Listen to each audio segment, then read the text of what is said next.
Imagine a world of privilege, where the Swiss Alps become your playground, the French Riviera your vacation spot, and black and white fundraisers your usual soiree. This is the realm of old money, a lifestyle that exudes tradition, wealth, and exclusivity. But what happens when the gates of this elite world close in on the nouveau riche?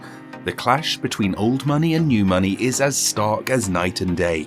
It's a clash of cultures, values, and even aspirations. So, what's the untold story behind this divide? Why does old money remain an impenetrable fortress?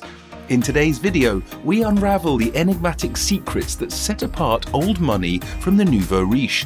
This alluring lifestyle of established wealth has intrigued us through movies like The Great Gatsby, TV shows like Succession, and novels that delve into this world of opulence. They say, knowing the rules gets you into the club, but these rules aren't mere guidelines, they're unwritten and they're complex. Join us as we explore the 7 telltale signs of old money. Are you ready to uncover the hidden nuances that shape this elusive world? 7. Inherited wealth. Old money's cornerstone lies in inheritance, a distinction that separates them from the nouveau riche. Inheritors of wealth, unlike self-made nouveaux, possess a unique perspective shaped by generations.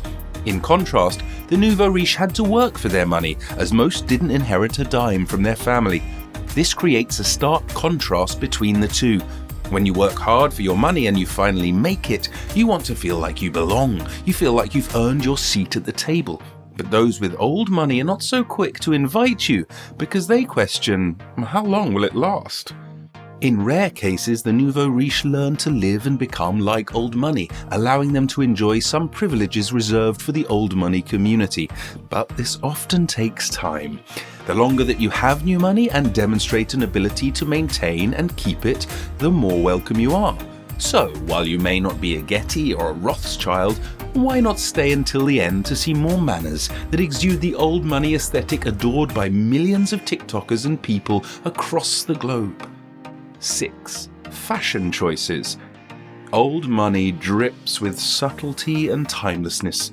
The worth of old money fashion can only be appreciated by one with a keen eye, as these outfits whisper, while new money likes showy apparel and fashion fads that scream for attention. Think of the sort of clothes adorned by Gwyneth Paltrow. The actress/model likes to wear simple outfits in green, chocolate brown, black, grey, and even navy blue.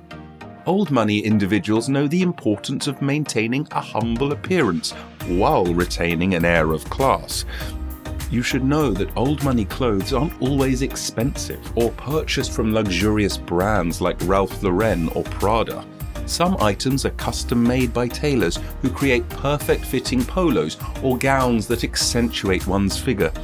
Like most things in their lives, old money individuals like the Kennedys or the Hearsts view their clothes and accessories as investments. They're not bothered about paying exorbitant amounts for a plain white blouse or shoes. They focus on the quality and durability of an apparel or accessory rather than its price. This is why old money families can pass down clothes, jewelry, and the like as family heirlooms. On the other side of the spectrum is new money, with their logo-laden outfits and constant jump from one trend to another. New money is more likely to dye its hair an unnatural colour and wear elaborate and bogus, trendy outfits that are usually too tight or too baggy. New money looks for colours and styles that turn heads and get everyone's attention, so they can show everyone how expensive their outfit is. 5. Premium education. Education is a large part of the old money lifestyle and a must. It is so important that even in old money events, you'll find that groups are sometimes split based on their institutions of learning. For example, Harvard and Yale students don't always see eye to eye. For old money families, education is another investment that ensures the successful transfer and conservation of wealth. They make education and its completion a must. On a personal level, there is a chance that the educated meet and bond with people of high social status or ranking. In our world, where connections can decide who gets what and who doesn't, education couldn't be more crucial for old money. Google, Snap, and Reddit all have the peculiarity of being founded by former classmates who became business partners. A proper education can foster the growth of a family's wealth. Schools like Aiglon, Institut Le Rosé, Les Saint American, and Collège du Lama encourage critical thinking, creativity, and problem-solving skills, all crucial for success. Old money families are also very involved in educating their heirs. They teach them about arts, culture, tradition, and history. They also teach them about money, relationships, and cars.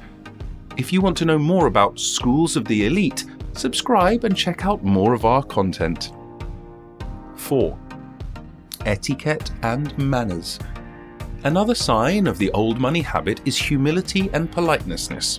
Sure, they sometimes come off as snobbish or rude because of their unwillingness to mix with people of a lower social class than theirs, but at their core, old money individuals are very polite. This trait is thanks in part to the education they received as kids.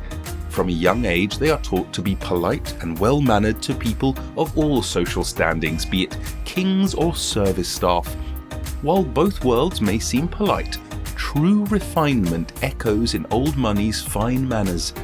For example, when it comes to table manners, old money has very distinct, perhaps very formal rules for behaviour that include proper posture, napkin usage, keeping it in the lap and dabbing the edges of the mouth discreetly when needed, how they hold and use their utensils, elbows off the table, but hands visible, waiting for everyone to be served before beginning to eat, and, when finished eating, placing utensils intentionally placed on the plate to signal to the waiter that you are finished.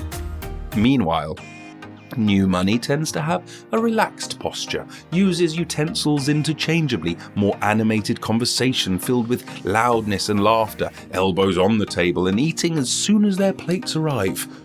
It's important to note that these descriptions are generalizations and there can be exceptions within both old and new money groups. Additionally, cultural differences and individual preferences do play a significant role in shaping table manners. 3. Wealth source. Another sign of old money families is their source of income. Old money families in America typically earned their money from being landowners, merchants, ship owners, and slave dealers. Additionally, they dealt with sugar, dry commodities, fur, oil, and textiles. Each member contributed more to the total as they handed the money along from one generation to the next. Roosevelt, Cabot, Lowell, and the Rockefellers are a few American examples of old money. In Europe, old money tends to be more ingrained in aristocratic or royalty. The old money families in Europe made their money through ventures like retailing high-fashioned and luxury items. Many nouveau riche families have only become famous and wealthy. Most have found financial success in the arts, sports, technology, and business. Examples of new money include Bezos, Gates and Zuckerberg, Michael Jordan, and the Kardashians. These well-known figures frequently charge high fees for their sponsorships and appearances and have taken advantage of their platform to build their brands and commercial empires. 2. Spending habits. Old money families are frugal and subtly flaunt their riches. They rarely make costly purchases. Instead, they utilize their finances to shape policies and safeguard their wealth. While old money also do purchase luxuries like exotic vehicles, clothing, and mansions, they frequently shun fame and the spotlight. It's never clear how much money they have. Old money likes taking holidays too. They possess holiday houses such as beach homes, summer homes, and ski homes, so they don't have to stay in hotels. When old money often makes significant purchases, they are well planned and are usually long-term investments. They are willing to spend more on products that last for years or perhaps generations and prefer to invest in quality rather than quantity. New money families, on the other hand, tend to be more extravagant spenders. They view the money as theirs alone since they worked hard to obtain it. In contrast to old money families, they're not under any obligation to pass on their riches to the next generation. The nouveau rich spend their money on brand name goods, showy vehicles, and lavish homes. Many new money families have burned through their riches quickly due to this extravagant lifestyle, leaving nothing but debt to their heirs. However, new and old money spending patterns are primarily stereotyped and may not necessarily reflect the overall situation. While some old money families have little financial constraint and have wasted all the wealth they received, some new money individuals have excellent financial discipline and are creating dynasties themselves. Number 1. Community. Individuals with old money have a strong sense of family and place importance on maintaining family connections and traditions. Old money families stay relevant through rough periods and economic crises by helping out one another. Unlike new money families that try to outdo their counterparts or even take over their companies, old money families tend to support one another in business and other aspects of life. This is why it is commonplace to see marriages between old money families. Old money families bail each other out all the time. Old money families also enjoy philanthropy and giving back to the community. Children of old money families are taught to be considerate and help the disadvantaged.